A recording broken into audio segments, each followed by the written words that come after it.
रयतेचे राजे शिवछत्रपती आणि आपल्या सर्वांचे प्रेरणास्रोत कर्नल मामासाहेबांना प्रथमतः मी अभिवादन करतो।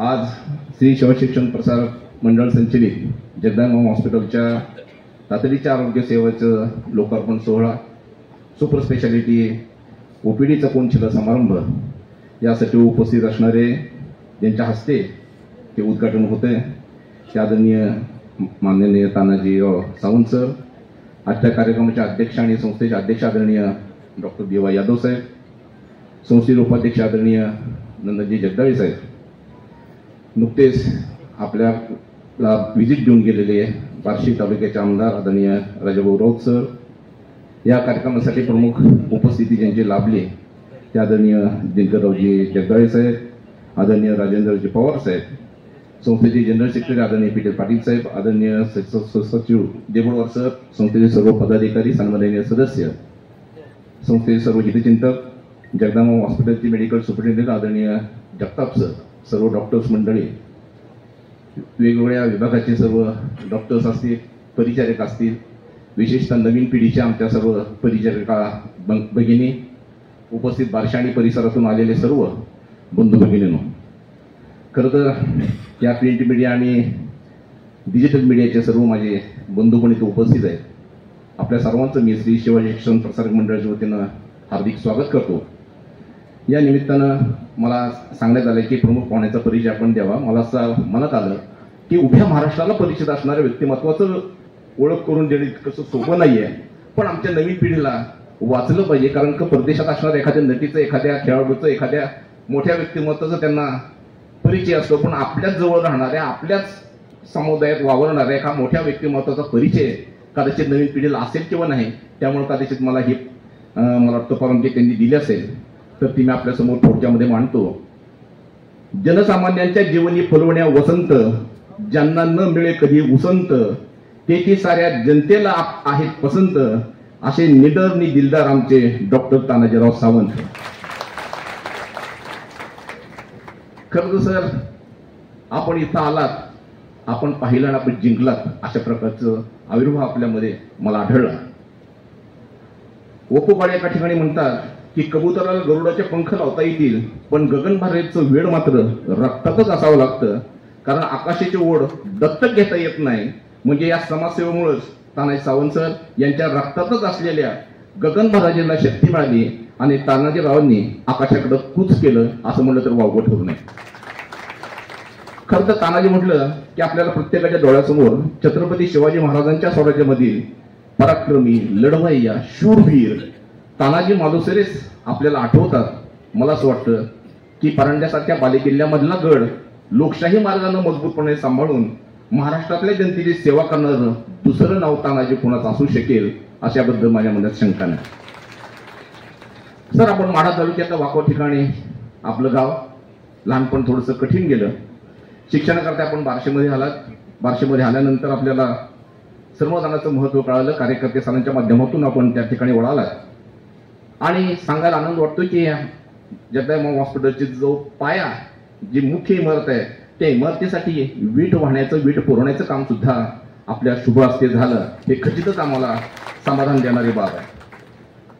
याच पद्धतीनं खरं तर ते हात कुमार हात होते, आता मोठे झाले, शक्तिशाली झाले, त्याला एक वेगळा परिस्पर्श लाभला, ते शुभलक्षणी झाले आणि त्याच हाताने आज सुपर स्पेशालिटी इमारतीचं कोनशिला समारंभ होतोय, याचा आम्हाला खूपच आनंद होतो आणि समाधान होते।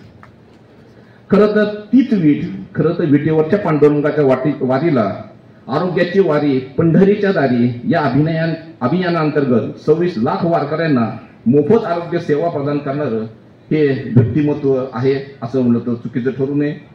या ठिकाणी आपल्याला मी खूप साऱ्या हार्दिक शुभेच्छा देतो, परंतु आपण पॉलिटेक्निक, गव्हर्नमेंट पॉलिटेक्निक सोलापूर या ठिकाणी शिकायला होतात, त्या ठिकाणी आदरणीय नंदनजी जगदाळे सर असतील, पवार सर असतील, आपली ओळख झाली। योगायोगाने मी त्याच काळात गव्हर्नमेंट पॉलिटेक्निक सोलापूरला होतो, पण आपली त्यावेळेस ओळख झाली, मला असं वाटतं की माझं दुर्दैव असं कदाचित, पण असं आता तरी ओळख झाली, हरकत नाही। तर आपण त्यानंतर बीची डिग्री घेतलीत, आपण त्यामध्ये PhD घेतली, डॉक्टरेट आपण त्यामध्ये मिळवली। त्यानंतर आपण काही काळ प्राध्यापकाचं काम केलं, काम केल्यानंतर आपण जयवंत शिक्षण प्रसारक मंडळाची स्थापना केली. सरांनी ज्यावेळेस शिक्षण संस्था उभी केली, अनेक महाविद्यालय उभं केली, वेगवेगळ्या शाखेसाठी त्यांनी काम केलं, विद्यार्थ्यांसाठी ते झटत राहिले. त्यांना जाणवलं असं की आमच्या विद्यार्थ्यांना प्यायला पाणी कमी मिळते, गावकऱ्यांना पाणी कमी मिळते. ती सरांनी ओळखली आणि 10-12 किलोमीटर सुमारे पाईपलाईन करून आपल्या विद्यालयासाठी दिली, पण आसपासच्या गावाला, खेडेगावाला सुद्धा सरांनी पाण्याची व्यवस्था करून मला असं वाटतं की सर त्याचंच फलित आहे की आपल्याला पुढे जाण्याची संधी कदाचित त्यामुळेच आपल्याला मिळाली असावी. आपण त्यानंतर पुढे गेलात, साखर उद्योगात आपण भरारी घेतली, भैरवनाथ शुगर फॅक्टरी आपण उभा केली. असे 9 युनिट त्या ठिकाणी आज कार्यरत आहेत. असंख्य शेतकऱ्यांना दिलासा देण्याचं काम त्या ठिकाणी आपण करतात. अनेक कुटुंबाला हातभार लावण्याचं काम आपण त्या ठिकाणी करतात. याचाही आम्हाला खूप मोठा आनंद होतोय. खरं तर राजकारणात आपण आलात, डॉक्टर आणि इंजिनियर म्हणजे राजकारणात थोडी कमी असतात, पण आपण त्या ठिकाणी जायचा निर्णय अति योग्य वेळी घेतला असं म्हणायला हरकत नाही. आपण शिवसेनेचे उपनेते झाला, संपर्क प्रमुख झालात, विधान परिषदेवर बहुमताने, मला असं वाटतं की इतक्या मताने आतापर्यंत कुणीच निवडून आलं, इतक्या मताने आपण त्या ठिकाणी निवडून आलात. त्यानंतर आपण जलसंधारण मंत्री झालात, नंतर आपण परंडेचे आमदार झालात, नंतर आपण 22ला आज जे आरोग्य व कुटुंब कल्याण मंत्री सुद्धा झालात. खरं तर कुटुंब कल्याण मंत्री, आरोग्य मंत्री झाल्यानंतर आरोग्याकडे लक्ष देण्यासाठी मला असं वाटतं की पूर्वीच्या केलेल्या कोणाची तुलना करू नये, पण जे काम आपण आज केलं, जे आरोग्याबद्दलची जागरूकता आपल्या सर्वांमध्ये दिसते, त्याचं फलित म्हणून सर आम्हाला असं वाटतं की तुमच्यासारखा एक आरोग्यमंत्री मिळणं हे महाराष्ट्राचं भाग्य आहे असं म्हणायला हरकत नाही.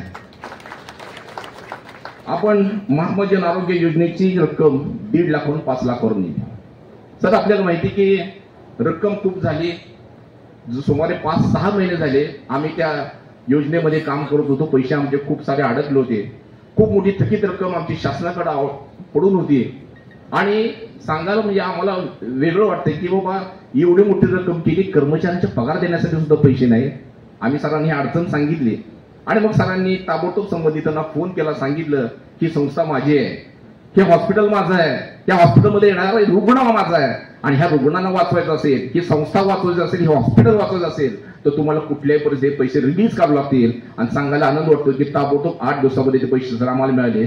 खूप सारे धन्यवाद आम्ही तुम्हाला या निमित्तानं देतो. परांडीत आपण 100 खाटाचं महिला मल्टीस्पेशालिटी हॉस्पिटल मंजूर केलं. हिंदू हृदय सम्राट बाळासाहेब ठाकरे आपला दवाखाना योजनेअंतर्गत बरेचसे 700 दवाखाने मंजूर केले, त्याचे 347 दवाखाने मला वाटतात की आता चालू झाले. धाराशिवला तर नवीन वैद्यकीय महाविद्यालय सुरू झाले, तर त्याच्यासाठी सुद्धा आपण प्रयत्नशील झालात. मराठवाड्याला पाणी प्रश्नाची सोडवणूक करण्यासाठी आपण अखंड मेहनत घेतली. खरं तर सरांनी कोविड काळामध्ये स्वखर्चाने अनेक हजारो रुग्णांना त्यावेळी जीवदान दिलं. तर ते तर तुम्हाला कधीच विसरणार नाही. खरं तर या कोविडच्या काळामध्ये एकमेकाला माणसं ओळखून होती, आपल्या माणसाला सुद्धा दूर लोटायची ज्यावेळेस लोक बघत होते, त्या काळात सरांनी त्यांच्याजवळ जाऊन त्यांची सेवा करण्याचा विडा उचलला. मला असं वाटतं की सर हे दुर्मिळ उदाहरण आम्हाला पाहायला मिळालं. आपण माता सुरक्षित तर घर सुरक्षित या नीतीनुसार आपण क्रांती उद्योगाच्या माध्यमातून 20,000 महिलांना हाताला बळ देण्याचं काम केलं, नारी शक्तीचं बळ वाढवण्याचं आपण त्या ठिकाणी काम केलं. आता संपूर्ण राज्यभर जी योजना दुमदुमली जाते सगळीकडे, ज्याचा बोलबाला आहे की लाडकी बहीण योजना, ती लाडकी बहीण योजना सरांनी अशा पद्धतीने राबवली की आज महाराष्ट्र राज्यामध्ये त्याचा धाराशिव जिल्हा प्रथम क्रमांक आहे. त्याच्या श्री आदरणीय सावंत सरांना आपण द्यायला पाहिजे. मराठवाड्याचं उपसा सिंचन योजनेसाठी सुमारे 11,723 कोटी रुपये सरांनी त्यासाठी मंजूर केले. मला असं वाटतं की गुढीपाडव्यापर्यंत कदाचित मराठवाड्याला पाणी मिळण्याची शक्यता आहे. आणि जो कायम दुष्काळी भाग जो आहे त्याच्यासाठी सुद्धा सरांनी शिवजलक्रांती नावाच्या उपक्रमातून ते काम करण्याचं काम ठरवलेलं आहे. मला असं वाटतं की तरुणांना सुद्धा नवीन MIDC मंजूर करून घेतली, त्याच्या योग्य अनेक चांगले उद्योग त्या ठिकाणी उभारतील असं सरांनी पाहिलंय. मराठवाड्यामध्ये आत्महत्या शेतकऱ्यांच्या खूप होतात. त्या शेतकऱ्यांना तिथं जाऊन आपल्या स्वतःच्या खिशातून, काही शासनाच्या खिशातून असे पैसे देऊन त्यांना सांत्वन त्यांचं केलं, त्यांना आधार दिला, त्यांना सांत्वन केलं. मला असं वाटतं की एवढा आपलेपणानं येणारा नेता मिळणं कदाचित बऱ्याच जणांना दुर्मिळ असतं. ते सरांनी केलं, त्याबद्दल आपण त्यांचे खरं तर धन्यवाद व्यक्त करूयात. सामुदायिक विवाह सोहळा, बरेच जण सामुदायिक विवाहासाठी अनेक कर्जबाजारी होतात आणि त्या माध्यमातून सरांनी ते ओळखलं की सामुदायिक विवाह आपण करूयात की जेणेकरून लोकांचा पैसा वाचेल.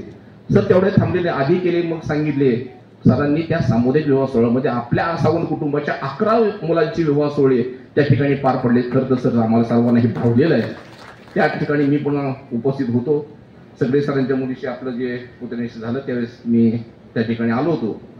मला असं वाटतं की या विविधांगी एक वेगळं डोळस व्यक्तिमत्व ज्याला म्हणतो ते आपल्याकडं दृष्टी असल्यामुळं आपण या पदापर्यंत पोहोचला. खरं तर सच्चा मित्र कोण की जो मित्रांनी हाक मारल्यानंतर धावत येतो. आज आपण नंदन जगदाळे साहेब असतील, पवार साहेब असतील, जगदाळे साहेब असतील, त्यांच्या मित्रांनी आपल्याला हाक मारल्याने आपण इथपर्यंत आला. त्याबद्दल मी तुमचे मनपूर्वक स्वागत करतो. आणि आपल्या कामाचा आवाका खरं तर खूप मोठा आहे. सावंत एक्सप्रेस ज्याला म्हणतात की सावंत एक्सप्रेस सुसाट आता चालली आहे, पण त्याला आता मात्र थोडंसं इलेक्शनमध्ये कदाचित थोडंसं पुढे जायला लागते. इलेक्शनच्या मध्ये ब्रेक झाला म्हणतो स्टेशन येईल, स्टेशननंतर पुन्हा तुमची ती सावंत एक्सप्रेस तशीच पुढं धडधडत जावी अशी मी या ठिकाणी अपेक्षा व्यक्त करतो. आपल्या समोर मी थोडक्यात सरांचा परिचय मांडण्याचा प्रयत्न केलाय. तानाजीरावांची करणी आणि मराठवाड्यातलं पाणी मला वाटतं की एक वेगळं समीकरण त्या निमित्तानं आपल्याला पाहायला मिळालं. आज हा संपूर्ण सावंत पॅटर्न सोलापूर आणि धाराशिव जिल्ह्यामध्ये राबवला जातोय. तर या निमित्तानं पुन्हा एकदा त्यांचं सरांचं स्वागत करून या ठिकाणी आपल्या सर्वांचं स्वागत करून मी थांबतो. जाताना 2 ओळी आपल्यासमोर मांडतो. शिक्षण क्षेत्रातील कीर्तिवंत, साखर उद्योगातील यशवंत, नामदार तुम्ही भाग्यवंत, व्हावे अक्षवंत आपण सर सावंत. धन्यवाद. धन्यवाद सर. कार्यक्रम